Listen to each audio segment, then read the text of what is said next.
in my opinion, why we've come to this and why the farmers are, well, the next step is their ruination, right?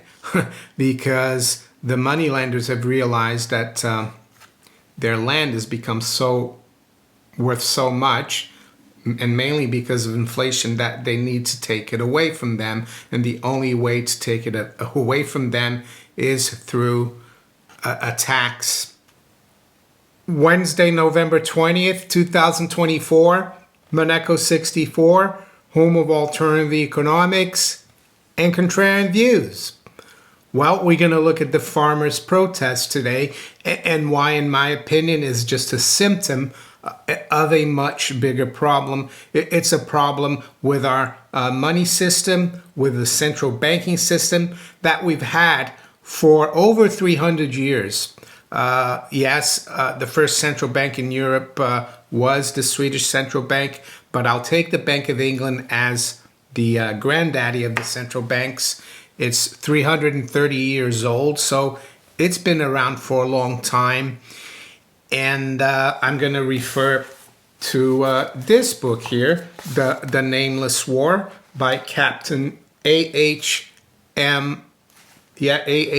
Ramsey. He was an MP during World War II, and Churchill put in prison for 4 years because he knew of the power of the moneylenders, the central banks, and he knew that we're going to come to a point where the farmers of England and Scotland and Wales, for that matter, were going to be ruined. But it's not only the farmers that have been ruined by this system, it's the whole nation. Unfortunately, he wrote this book in 1952. And he gets personal. He how can I say, his prejudices, and that's why he's been probably this book has not been like publicized, and it's a shame because he explains the system really well, and he gets into religion and ethnicity, which is something that I try not to get into, but unfortunately, that's what he does. It's not my opinion about other faiths or even ethnic groups, if you want to call it. I view everyone of every color, of every religion as the same. Unfortunately, it seems like the system we have is concentrated with some of the people he talks about. Just wanted to put that out there. So,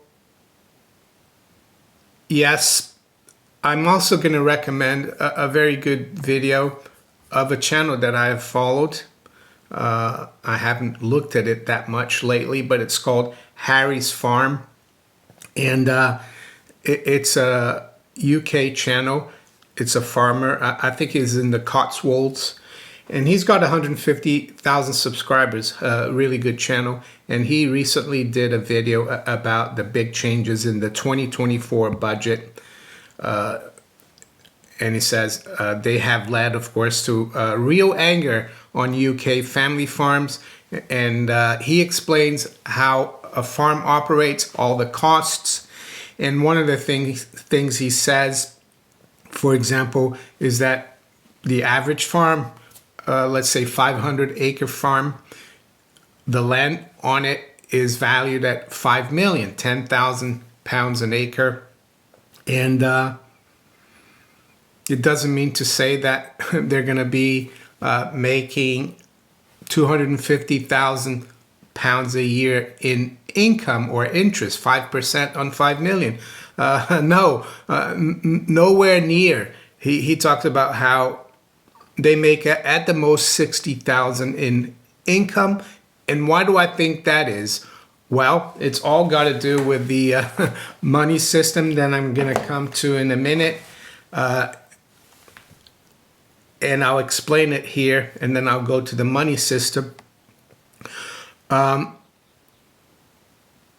when we inflate, or when the government and the Bank of England inflate the currency as much as they've done for over 100 years, ever since the end of World War I, the currency becomes worthless, and real assets like land and other things, their value gets inflated. But the income that people make on land goes down, because a lot of the costs, they go up. He talks about how really you need another 3 million in capital spending to make that 5 million pound farm run. And the other thing as well that many people don't realize, because there's a lot of the envious socialist people that have been brainwashed, and we're going to come to that in a minute.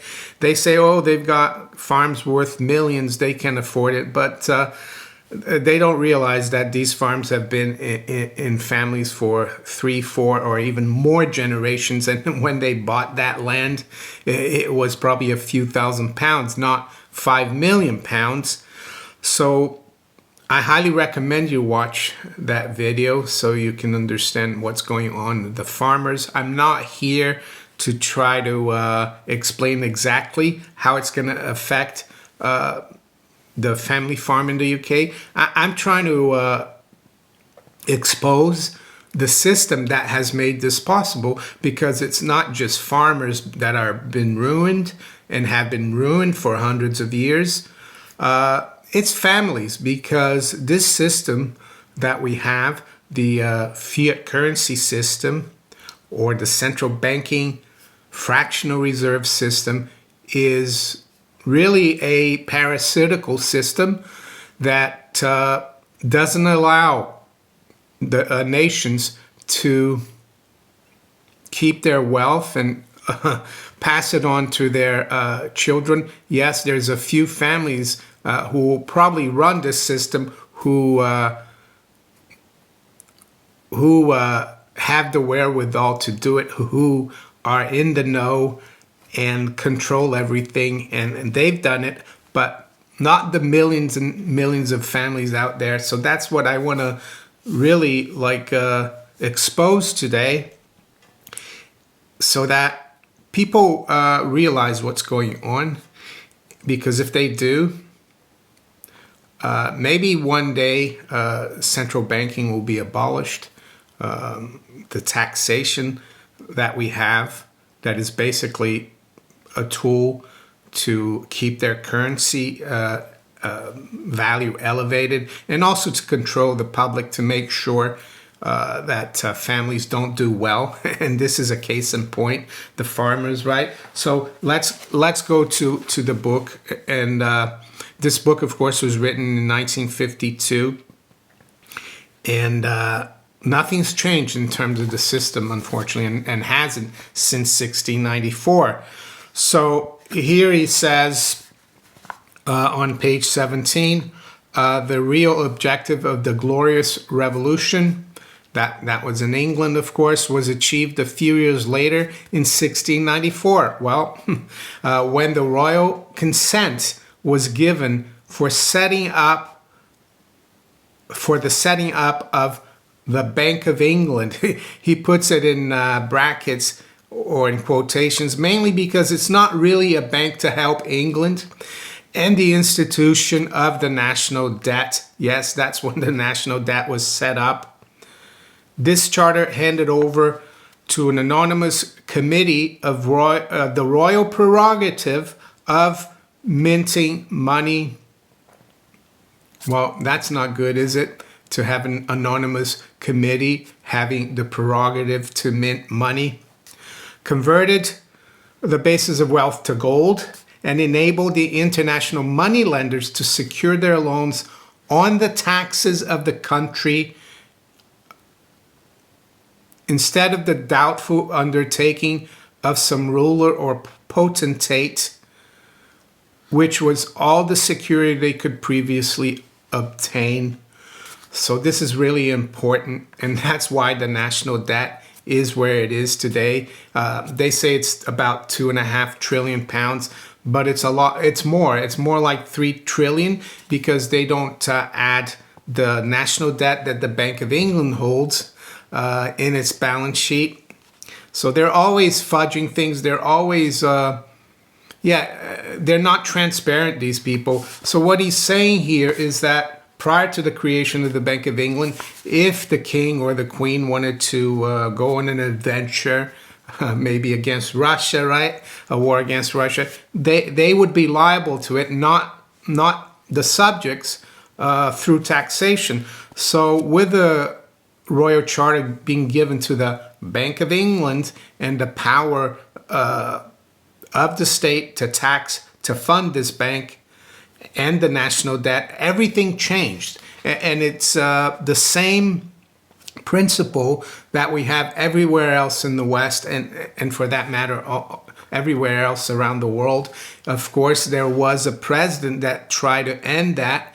It was Andrew Jackson. He paid off the national debt, and he did not renew the charter for the Second Bank of the United States in 1836. Paid off the national debt in 1835. Unfortunately, 1913 changed all that. So let's continue here. And you can find this book. Just Google it.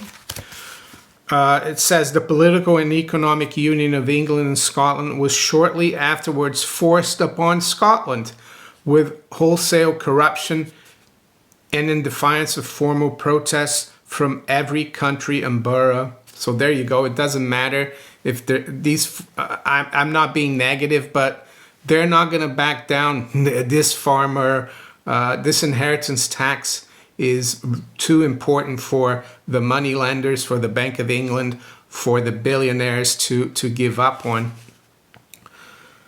The main objects of the union were to suppress the royal mint in Scotland. It's always about the money. And to force upon her, too, responsibility for the national debt.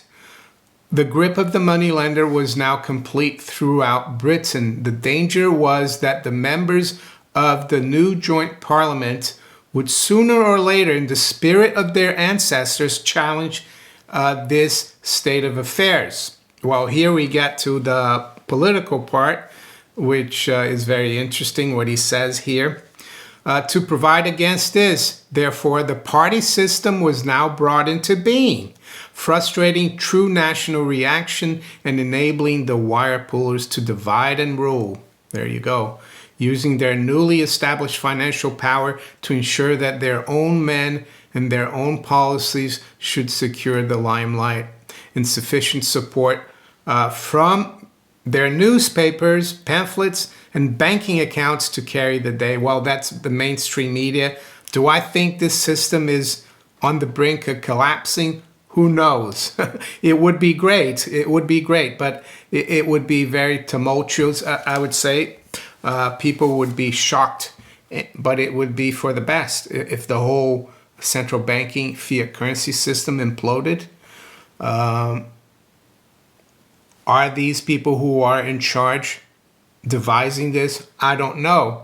But let's continue anyway. Sun's shining a little bit through the window. I had to put down the curtain a little bit. But we're going to go into the section here that explains the whole mechanism, and it's really simple. You won't be taught this at school or university because it's too explosive. So he says, gold was soon to become the basis of loans. So they went on a gold standard, 10 times the size of the amount deposited. In other words, 100 pounds in gold would be legal security for 1,000 pounds of loan. At 3%, therefore, 100 pounds in gold could earn 30 pounds interest annually with no more trouble to the lender than the keeping of a few ledger entries. And I would add that over the last 100 years, that gold connection is gone, and there's no connection. It's a fiat currency debt-based system, so there's no limit really to how many times they can lend. Even the Federal Reserve back in 2020 lowered the reserve requirement ratio to 0. So this 30 pounds now is a lot more. And that's why banks keep reserves at the Federal Reserve, because it's no risk, and they're earning 4.5%, 5% for doing nothing, just to creating these loans out of thin air. So here's the part where it shows, in my opinion, why we've come to this, and why the farmers are, well, the next step is their ruination, right? Because the money lenders have realized that their land has become worth so much, and mainly because of inflation, that they need to take it away from them. And the only way to take it away from them is through a tax. So it says here, the owner of 100 pounds of land, however, still must work every hour of daylight in order to make perhaps 4%. And from what Harry said in this video, they're making less than 1%, because on a farm where the land is worth 5 million, they're making 60,000. Yes, that's more than 1%, but if you add all the capital intensive material or equipment that they have to use, is another 3 million. So it's 60,000 on 8 million. That interest is less than 1%. So why is this happening? Why aren't the farmers earning 4%?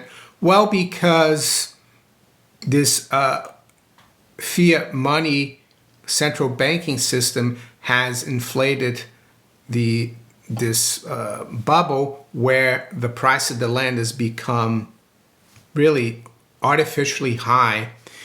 And in this kind of business, a family farm, it affects them greatly, because, as I said before, some of these farms have been in families for more than 4 generations. So, and that's the period in which all this inflation has happened. And as Harry says in this video, and hopefully you'll watch it, it's not that long, 18 minutes. Farmers are not out there every day thinking about how much their farms are worth. They're there just to farm and to make sure they grow the crop, or they tend to the animals in their farms. So there you go.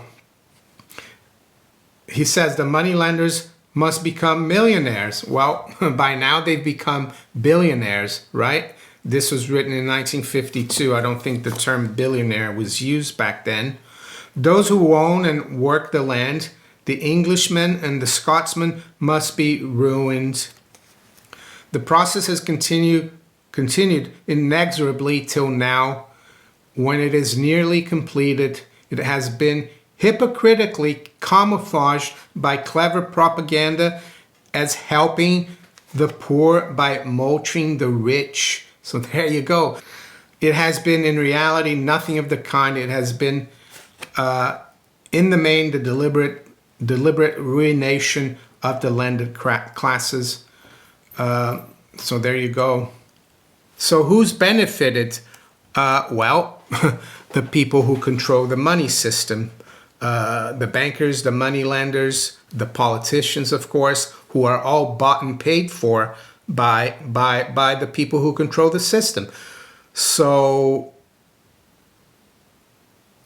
is Nigel Farage and his Reform Party the answer to this? I'm not too sure, because I've never heard Nigel Farage come out and say that he wants to abolish the Bank of England and abolish this it's really fraudulent fractional reserve system. I've never heard him say that. And until someone does that, nothing's going to change, because these people they will control everything still if we give them that power. We give them the power of controlling the money and the currency. So what's our only hope as individuals? Well, unfortunately, the only thing I can tell you is that knowing about this will help you. And you can figure out yourself what you need to do to stay sovereign and independent from these people as much as possible. It's not an ideal world, right? But you can do a lot of things that keeps your family maybe protected somewhat. And what are these things? Well, one of them is trying to deal with these bankers as little as possible. And what does that mean? Well, don't borrow money from them or currency. Try to avoid any kind of business transactions with them. And you have to live within your means to do that. Try to stack their money, actually, gold and also silver, really. Silver is really the money of nations, of people. I think silver is a much more, it's much more important, but gold is important too. Sometimes you got to do as they do in order to stay ahead of them. So what do I think is going to happen in terms of this farming crisis that we have here? We do have a crisis now with the farmers protesting. They're saying that they're going to go on strike. They're not going to ship a lot of the stuff that they grow and produce. It's going to get worse, but I don't think the powers that be are going to back down. But more importantly, I think we should be questioning the money system, the central bank, and we should be questioning taxes as well, and inheritance tax, not just for the farmers, but for everyone. It's an unfair tax, period. I think hopefully that will wake people up to that. So now let's quickly look at the markets. It's 8:45 a.m. London time. Well, today we had the CPI data in the UK, which many people call the inflation number. We know that, of course, inflation is not rising prices. Inflation, of course, is the creation of currency and credit out of thin air by the central bank and the government. But be as it may, the CPI, or inflation as they call it, rose more than expected. And it rose from 1.7 in September to 2.3 in October. And of course, the Bank of England has a target of 2%. So they're not matching their target, and at the same time they're cutting rates. Well, it's because they need to keep inflating, right? To keep this debt-based system going. The month-on-month increase was 0.6 versus unchanged the previous month. But there's another measure of prices that they use only to really increase duties on goods because it's always higher, to make it harder for people. And that one rose from 2.7 a year to 3.4. That's the RPI. So yeah, I'm gonna continue to stack gold and silver. And by that, I don't mean to trade month to month to make fiat currency, but to safeguard my savings for the long term, for my family in the long term. And that's one of the things that they don't want you to do. They want you to be trapped in this debt-based system that basically extracts wealth from you as you work and save. It's a parasitical system. So there you go. Let's just quickly see where the bond markets are this morning, because I said we need to keep an eye on it. Well, the 10-year yield is back up a bit, is up 4 basis points. It's at 442. 450 is still the key level on the upside in terms of higher yields. And here in the UK, the 10-year yield is up 8 basis points at 453. What about gold and silver? What are they doing this morning? Well, they're down a little bit.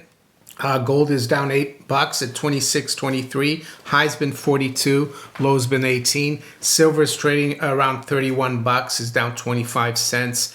And in terms of the technicals, Rafi did a good analysis here in his Endgame Investor newsletter, and he talks about whether the gold correction might be over, and he compares the corrections we had from the low in '08, which was around $680, to the high in 2011, which was $1,920. And he said during that bull market period, there were 5 corrections, and the